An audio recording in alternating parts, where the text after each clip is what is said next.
So over the last couple of years, we've seen some really big changes in the claims landscape. Not least, we've seen the market's reaction to the COVID-19 business interruption claims. We've seen the increasing number of climate-related issues and claims coming through from that. But there's also been an increased level of scrutiny by the regulator. And Jessie, I'd be really interested to hear your views on that. Yeah, sure. So we've seen skilled person reviews and regulatory intervention as a result of these extreme events. The regulators are most concerned about resilience, but also barriers for claimants. As people will be aware, the rules relating to claims handling are relatively light touch in that there's only really 4 rules.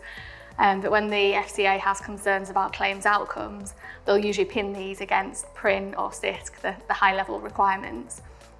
On the business interruption side, we saw a move to consider more commercial clients and small to medium sized enterprises rather than just retail consumers, which would be typically the FCA's focus.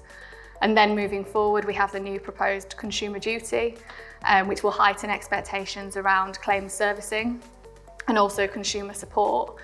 And it feels like the kind of extent of the consumer definition and how it's applied is still kind of up to interpretation. And Emma, what are you seeing from a client perspective? So without doubt, the biggest event that we've seen in the claims market is the BI test case and everything that's really come out of that.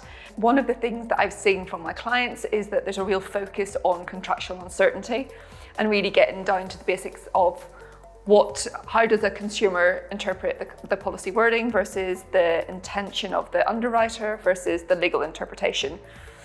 More generally, in the claims function, we're seeing a continued focus on ESG and sustainability. And we're also seeing clients look at the time taken within the claims life cycle and how to shorten it. And one of the main things that feeds into that is the supply chain disruption that we've all seen in the last few years from COVID and from Brexit and a number of other external factors. And that has only increased the cost of settling claims and has added to the time taken to handle claims. And I suspect that's maybe something that you're seeing in the work that you're doing, Tom. Yeah, absolutely.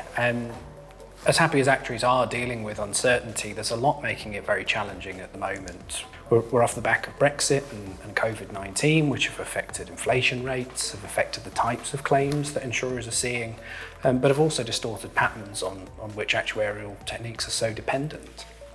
So when you add to this economic uncertainty and regulatory intervention, it's really difficult for actuaries to know what trends to project and which ones to ignore.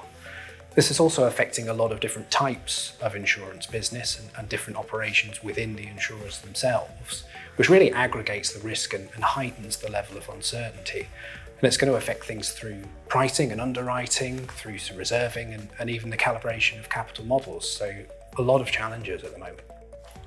So we've touched upon some of the interesting challenges that have faced insurers in respect of claims over the last 2 years. But what we do know for certain is that there will be new challenges that arise in the future.